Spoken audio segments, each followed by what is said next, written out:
video kali ini masih sama sih penjelasannya mengenai teori-teori akuntansi. Tetapi teori yang kali ini akan saya bahas adalah mengenai teori efisiensi pasar dan juga teori perilaku konsumen. Ini hanya sedikit ya penjelasannya, hanya mereview buku dari dosen saya yaitu Bapak Riksandi. Untuk mengingatkan seperti ini bukunya. Nah, untuk mempersingkat waktu, kita langsung saja masuk ke penjelasannya. Teori efisiensi pasar. Efisiensi pasar sekuritas mempunyai implikasi yang penting untuk akuntansi keuangan. Nah, teori efisiensi pasar akuntansi digambarkan sebagai suatu keadaan kompetisi dengan sumber ke informasi yang lain seperti berita-berita, analisa keuangan, dan bahkan harga pasar itu sendiri.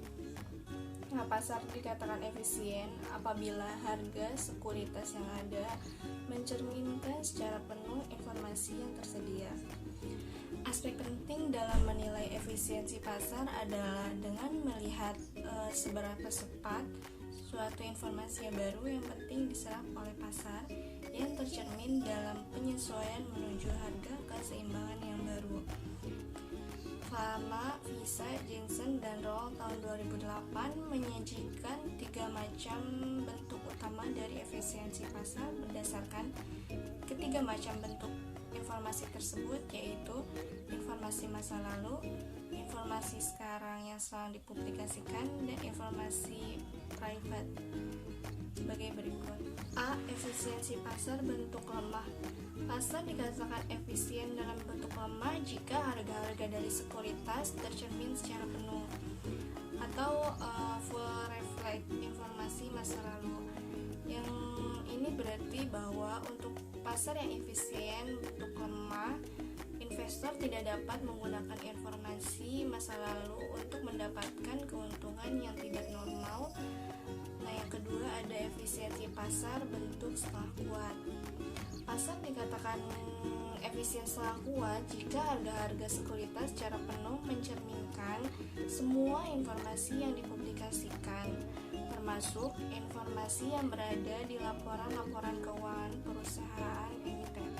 Nah, yang ketiga ada efisiensi pasar bentuk kuat.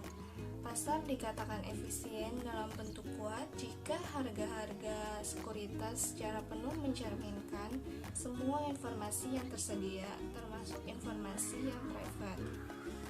Nah, efisiensi pasar sangat berperan memberikan informasi bagi seorang investor yang akan melakukan investasi agar bisa mengurangi risiko-risiko yang ada. Nah, teori selanjutnya yaitu teori perilaku konsumen. Teori perilaku konsumen ini adalah studi tentang bagaimana individu, kelompok, dan organisasi memilih, membeli, dan juga menggunakan, dan bagaimana barang, jasa, ide, atau pengalaman yang dapat memuaskan kebutuhan dengan keinginan mereka.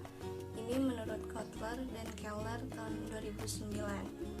Dalam melakukan konsumsi pasar, pasti ada beberapa konsumen yang bisa dipantau dan dianalisis.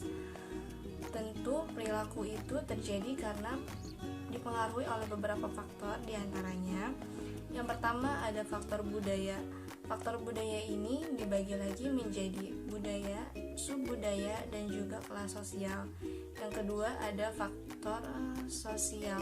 Nah, faktor sosial dibagi menjadi kelompok referensi, kelompok keluarga, dan peran dan status. Nah, yang ketiga ada faktor pribadi. Faktor pribadi ini dibagi menjadi usia dan tahap siklus, pekerjaan dan keadaan ekonomi, dan juga kepribadian dan konsep diri, dan juga ada gaya hidup. Nah, yang keempat ada faktor psikologis. Faktor psikologis ini dibagi menjadi motivasi, persepsi, pembelajaran, dan juga memori. Dilihat dari pengkonsumsian suatu produk, perilaku konsumen dibedakan menjadi dua, yaitu perilaku konsumen rasional dan juga perilaku konsumen irasional.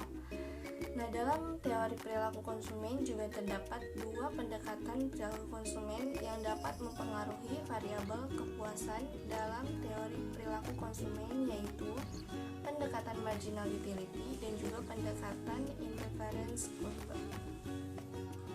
Nah, itu tadi penjelasan mengenai teori efisiensi pasar dan juga teori perilaku konsumen. Nah, saya akhiri video kali ini. Saya minta maaf jika ada kekurangan kata ataupun penjelasan. See you di next video. Wassalamualaikum warahmatullahi wabarakatuh.